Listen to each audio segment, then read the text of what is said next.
Here, I did come out as gender fluid, and I got so many questions regarding what does it actually mean, and also questions about other genders and what does this mean and everything. So today I thought it'd be cool and do like a list of genders, and I can learn as well because I don't know all of these things I've just read up about. So, gender fluid. Now this is basically what I identify as. I identify as gender fluid. So for what it actually means is someone who doesn't identify with the same gender over time. So like it changes within like, you know, a course of time. So sometimes I do wake up and I feel like I want to be more of a girl. Sometimes I wake up and I feel like I want to be more of a man. Sometimes I wake up and I feel like I want to be more of like a mix of everything. Gender is a spectrum. It's complex. Male and female is very biological, and it's how most people today still perceive gender to be. But gender isn't quite so binary. And in this video I really want to discuss the various identifications that gender can entail. Hey guys, it's Avery. So today I just wanted to talk to you guys about how I knew I was non-binary or agender.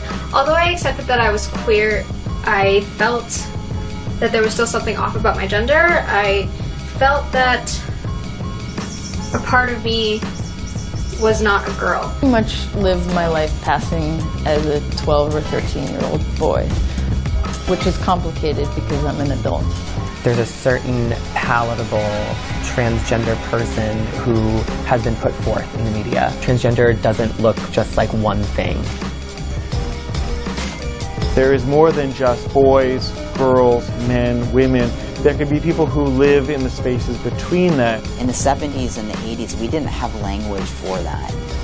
We just kind of got lost. I identify as agender. I identify as gender fluid. I identify as genderqueer. The older I get, the more I just identify with being non-binary. The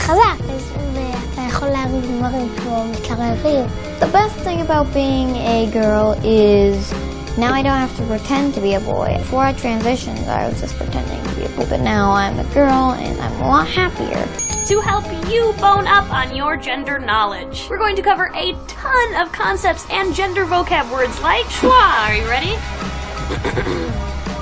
Gender identity, biological sex, gender expression, cisgender, MTF, FTM, MTM, FTF, transgender versus transgendered, trans with an asterisk, transsexual, transvestite, cross-dressing, drag, dysphoria, being gender queer, gender fluid, agender, neutois, gender variant, androgynous, intersex, demigirl, and demiguy. We'll talk about the gender binary and PGPs, and we'll cover identities like third/other gender, bigender, trigender, two-spirit, non-binary, and probably much more. And the cool part is because diversity is essentially infinite, there will probably be some gender identities we left out. Gender, on the other hand, is a person's sense of being male or female. Your gender identity is your private understanding of your gender. I sort of thought, but the way I came up with it was like being bisexual, but with like gender identity rather than your sexuality. So I kind of came up with that because it kind of connects to that world. Yes. And when I sort of Googled it, I found out the term originates from 1995, when I was about 3 years old. In the morning, is that when you decide or you feel which gender you're going to be? With that thing where you're eating a meal, but you're not really eating a meal, you're just kind of picking at food on the counter. My family and I were doing that one night, and I just kind of looked at them and said, hey guys, I'm non-binary. I don't have a gender.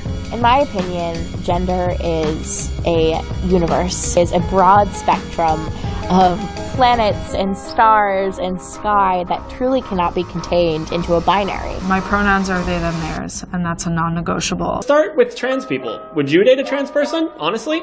Think about it for a second. Okay, got your answer? Well, if you said no, I'm sorry, but that's pretty discriminatory. Now, here, today I want to talk about something that I've actually been thinking a lot about recently.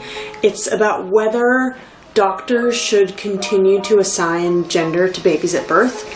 Homophobia, biphobia, and transphobia have still not been defeated.